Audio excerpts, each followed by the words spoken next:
So I'm delighted to be with Dorothy Bohm. She is a very energetic and lively 98-year-old.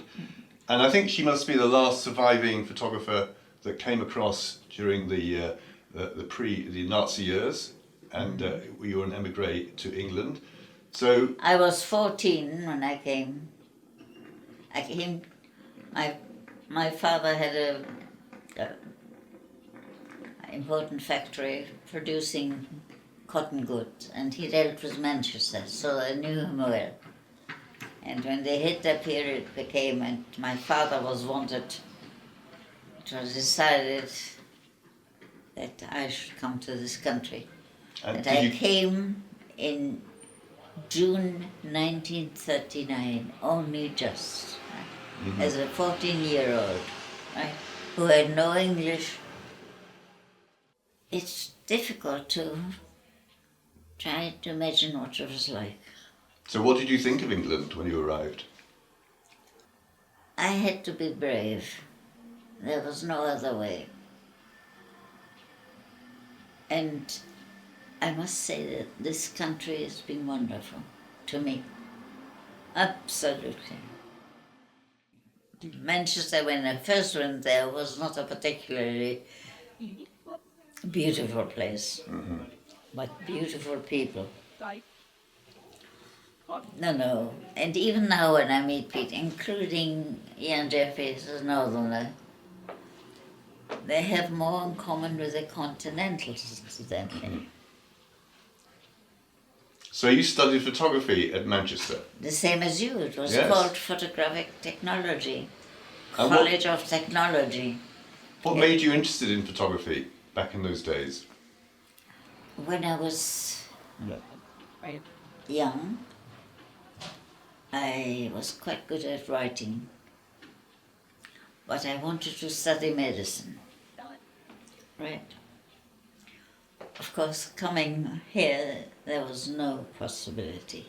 My father had sent some money to be able to go to college and so on, but it was stolen by a relative. Really? So I was left without anything. In fact, as I was studying at the college, in the evening and afternoon, I took a job to develop photographs to earn a little bit of money. When you see me living now, it's difficult for you to remember that I was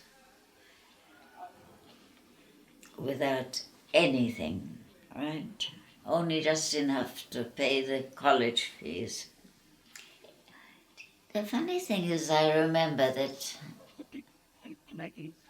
I was asked by the college, would I teach some of the boys who'd come back from the army who had been photographers.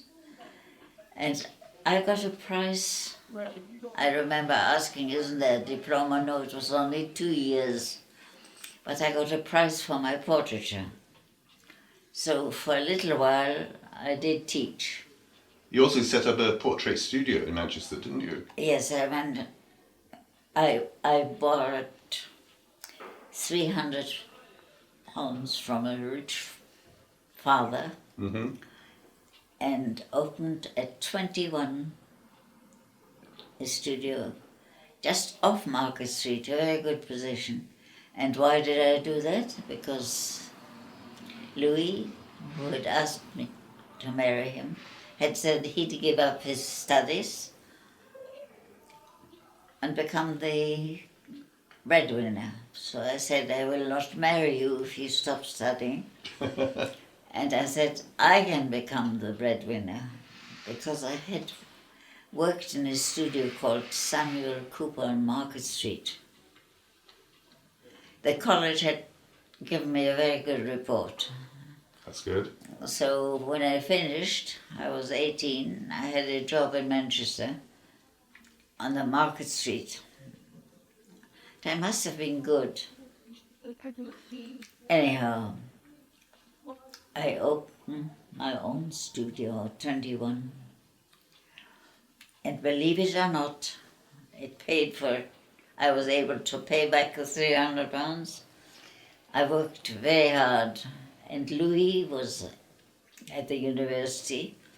So you were working in a commercial studio. When did you start doing your own work that became so much part of your career? At 21. And do you know how it happened? No? Somebody asked me to go, just the end of the war, it was still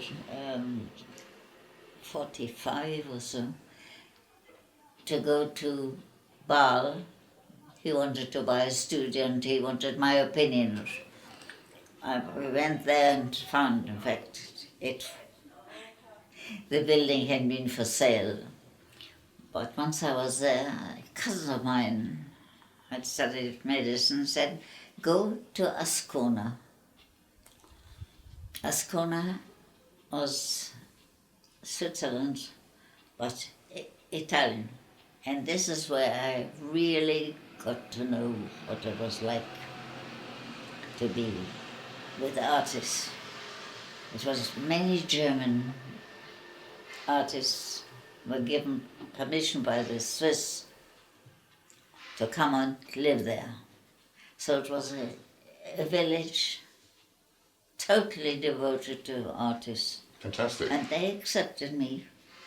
I became, and that is where I took my first photographs away from the portrait studio. And I have some, I'm quite proud of them. And when did you start exhibiting photographs? We know about the exhibition that you had at the ICA with McCullen and Ray Jones and people like this. Yes. Was that your first exhibition? It was Roland Pellners who gave me my first exhibition in the Mall. Do you remember? They moved the ICA from Dover Street. Mm-hmm. And that exhibition was successful. A chap who worked there said to me, let me introduce you to Sue Davis. I think it would be good for her to possibly do something together with you. I met Sue Davis, we got on well. She knew nothing at all about photography, right? Really? Nothing. And I went with her and I said, would you like to do something with photography? She said, yes, and I've got enough money to be able to do so. So we looked for it, and we found them Great Newport Street, right? And for 15 years, I don't know whether you know it, I worked without being paid. I didn't need to get paid, right? It was, but without me, there would have been no photographer's gallery. So what were you doing then? We tried to get people interested to come and see, looking at photographs, right? There was me in the front, and we had to take some money. Charging admission? Yes. And then the Arts Council said, stop taking entrance, we will pay it. And they insisted that I became associate director. It was Arts Council. Mm-hmm. Anyhow, Sue did extremely well and worked very hard and got a lot of, she deserves a lot of credit. But the opening of it would never have happened, and she would have never been interested in photography. So were you giving her a crash course in photography and introducing her to different photographers? I don't remember doing it that way. She was an intelligent, very intelligent woman and knew what was good. Right? And credit I have to give to Ian Jeffrey. Mm-hmm. He came in and I liked the way he was looking and making notes. I went up to him and said, may I come and watch together with you and see how you feel about it? And he taught me how to look at photographs. And he has become a very good friend, incidentally.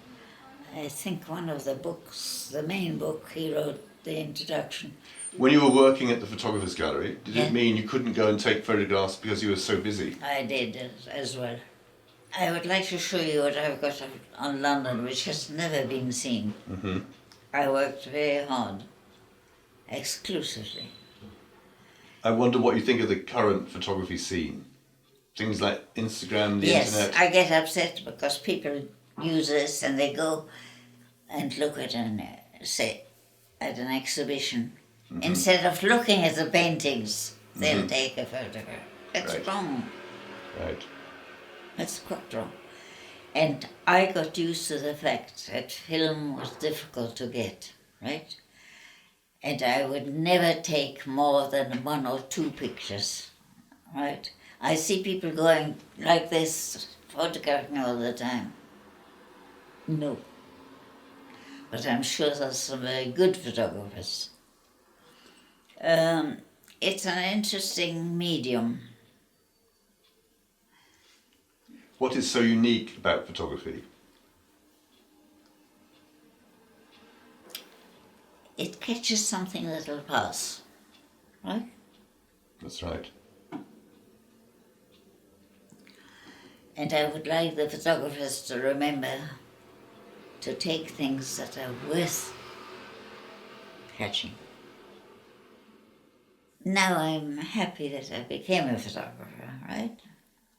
But more than that, not just a photographer, as a human being, I've tried to be decent, and in my photographs, I make sure that I don't show the ugly things, that I try to find things that are worth looking at, right? Is that wrong? No, that makes a lot of sense. Yes, to make people appreciate Yes. the things in life that you've Yeah. seen. It's been an interesting life. When you think I was 16, right? And photographed right through till 94. Crazy, It's a long, long time. long time. Some of the work was, I hope it was worth leaving behind. Yes. Was it hard work trying to sell photography back in things No. like the late It 70s? never occurred to me even that it might be hard. I talked about the photographs, not about selling. Mm-hmm. I think that's important. I understand. Because And I'm amazed that Monica now gets requests for my work. So you're, I didn't take them to sell, of course, and I was very, very lucky I didn't have to, right? correct. And believe me, it made a difference. You had freedom. I had the freedom to see them. This picture, I was on top of a bus. I used to come in the morning, decide the weather was right. I was on top of the bus going into town, and I saw this, and I got off and photographed it, right? Yeah. I don't regret that I became a photographer. It's been very important to me.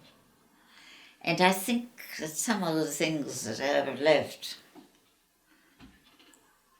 will be part of the history. Am I right? Absolutely. I mean, your contribution in Britain, Yes. not only your own work, but also helping to get the Photographer's Gallery off the Oh, ground. yes. It's very I important. did an awful lot. Well, I remember it very well because you were a friend of mine and you helped to sell my work, which, when I was an emerging photographer, Yes. gave me some of the income to be a photographer. Yeah. And finally, all those... No, it's been important. And I don't regret it now. If I've taken more pictures of good things than of bad things, then there was a reason. at my age now, it's difficult to analyze, but I was okay. I still regret that I've given up writing. Did you write with your photographs as well? Some of them, yes.